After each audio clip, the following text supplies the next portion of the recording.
In my travels of selling Unicorzello around the world, I get to do some pretty cool things, which is I get to go to great restaurants, I get to meet great people, I get to, have these, great wine experiences that, a lot of people can only really dream of. And recently I was in Hong Kong selling some wine, and it turns out there was a big event on that was kind of distracting the trade from seeing any Unicorzello. So basically I had a day off. Turns out that this is no regular tasting.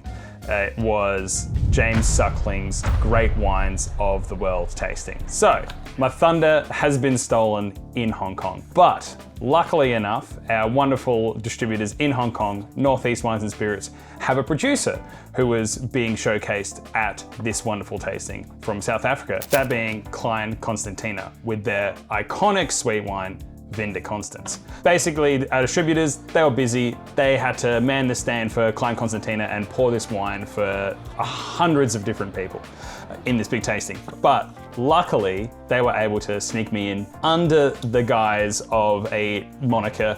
I was not no award there, I was somebody else entirely different, and for legal reasons, I won't share that name. I was able to go to this wonderful James Suckling tasting Great Wines of the World, and these are kind of my thoughts. Let's just set the scene immediately. It was being held in the Four Seasons Hong Kong, which is the most James Suckling space to do a wine tasting I've ever heard in my entire life. It's Hong Kong, so it's sweaty, it's hot, it's raining, and they put us into this really glorious, gorgeous conference room, essentially. And it's, there's producers lined from one wall, and then there's a corridor, and then they're on the back wall, and there's ones on the middle and one other side. So yeah, there was a lot of producers in there, and it's pretty, decent sized conference hall. Until about an hour later, when everyone started rocking up. I have never experienced a more crowded tasting event in my entire life. They were packed full of sardines. It was almost impossible to move around. It was just completely insane. When I think about trying some of the great wines in the world in that setting, it's not the most comfortable experience. It is a slog. It is a war to try to get to the tables.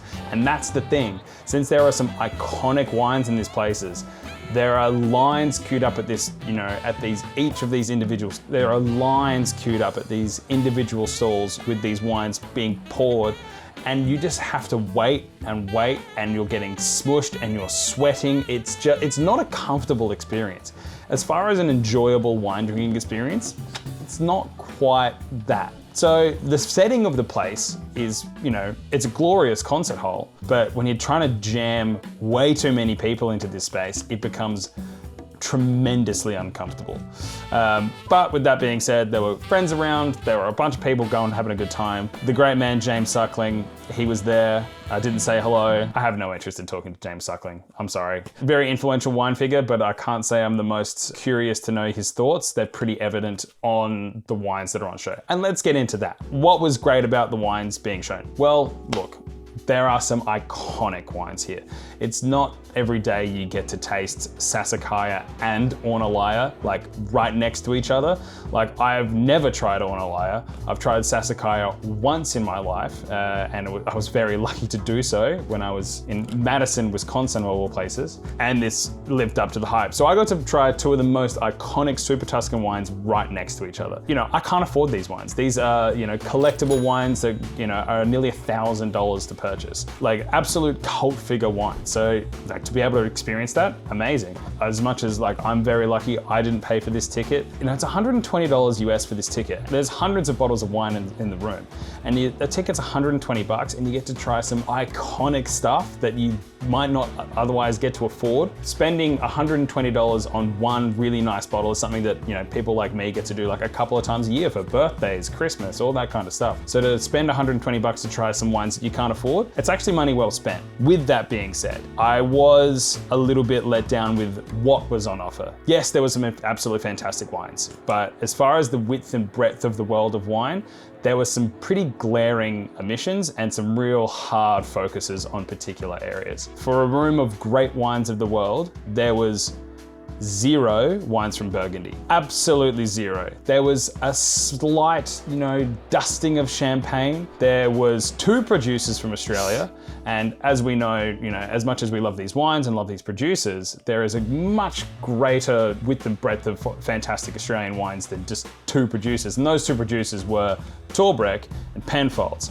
So not necessarily hitting the cutting edge of wine. And even in, James Suckling's recent, 100, top 100 wines from Australia, they weren't like at the tippy top of the tree. Like, where was the Riesling Freak? Highly rated from James Suckling. Where was the, Franklin River Estate Riesling? Yeah, where was the Australian Riesling? Come on, it's a great wine style of the world. It's a very unique wine style of the world as well. So the fact that that stuff's not represented is a bit disappointing. And there's also certain elements, whereas they might get really high scores from James Suckling, but they're probably sold out because they're more in demand and have a higher customer base than a lot of the wines that were on offer. And the wine styles that were on offer were, to say the least, very James Suckling. There was 3 very heavily represented categories: Bordeaux, Napa Valley Cabernet and Cabernet blends, and then Chianti. Now, I tried a few of these wines, as been stated, in that room, very sweaty, very hot. It's Hong Kong. These are not the wines that I generally think about drinking when I'm in Hong Kong. Think about refreshing textural whites,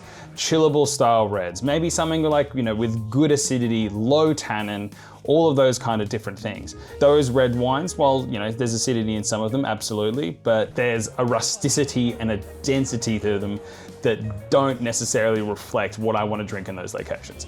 But that's kind of besides the point. It's great wines of the world. But there was aggressive amounts of Bordeaux that was decent, nothing like stupidly iconic. Chianti, yes, we've spoken about, and there's a stack of great, Brunello Montalcino. There was a heavy representation of Brunello de Montalcino, most notably Biondi Santi, which I got to try for the first time, and it's one of the most iconic Brunellos, and it was fantastic. I completely get it. But with that being said, not the most refreshing drink in the world.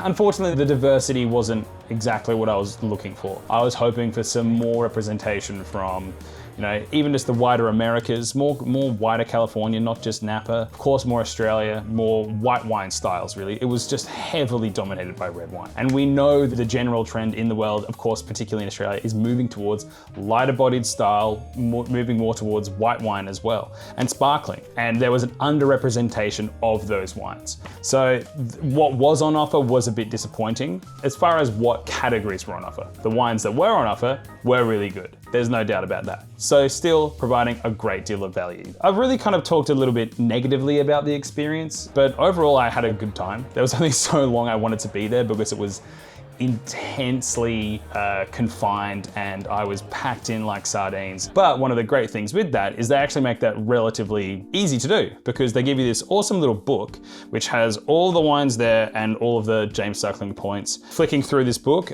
I'm seeing the letter R a bunch for red wine. There's a bunch of Tuscany stuff, there's a bunch of Bordeaux stuff, but basically I was able to kind of go through the list, cherry pick different high ranking wines, and that's really what a lot of people were doing. Basically they were going through this book and saying, oh, where's the 99 points? Is there any 100 point wines? Let me go there. And then of course there's the Stag's Leap Napa Valley Cabernet that's got 100 points. That would be the Realm Cellars Napa Valley Cabernet, 100 points. And then everyone was hitting the hell out of that. And there was a champagne that was worth 100 points. That was Laurent Perrier's champagne, was another 100 point wine. That was the first one to disappear on the night. I didn't even get to try it. It just went. Of course, everyone walks in, the champagne's right there, goes there, 100 point wine, off we go. But yeah, so that was a really cool kind of thing to just kind of navigate the room. Being able to just go, I need to try that wine, bang, great, next. That was helpful. First of all, I tried Vinta Constance, had to go see the team at Northeast, had to go see Braden. Thanks heaps, Braden, for organizing the ticket again. Other ones, we've tried them a bunch on the show, and they continue to be some of my favorite wines in the world at the moment, and that's the Patagonian Pinot Noir and Chardonnay from Chakra. Those Chardonnays are just outrageously good. More Pinot from Atarangi, New Zealand producer from Martinborough. Great to see that New Zealand was actually showcased at the event. And it wasn't Central Otago, it was Martinborough, but it is, of course, Atarangi. It's an iconic producer. Tried the sweeter wines there. fantastic. Another theme, I went to Lingua Franca, a wonderful Oregonian producer. Pinot and Chardonnay, again, are you sensing a theme? Again, like lighter bodied, refreshing takes. I did all of the Barbarescos and Barolos, and I did all the Chiantis, but these are the kind of the highlights. So Lingua Franca was fantastic, Chakra was fantastic, Adorangi was fantastic, Vin de Constance, amazing. Those are kind of my thoughts from the James Suckling tasting. Like, to be perfectly frank, if that was the experience as far as like situationally, if I bought a ticket to a James Suckling tasting anywhere in the world, I probably wouldn't, because it's just too uncomfortable to actually enjoy the wine, enjoy the experience. I'd rather just buy that one awesome bottle, sit down in a more comfortable environment and share it with people I would like to share that wine with. But doing it in that sweaty tin of sardines, like crazy conference room, I don't think I'd do that again. But with that being said, the value you get from that ticket is actually pretty outrageous. So I would, if you're wanting to try some of these wines you don't have the ability to try anywhere else, I would highly, highly recommend doing it. I'm sure they're doing these things again next year.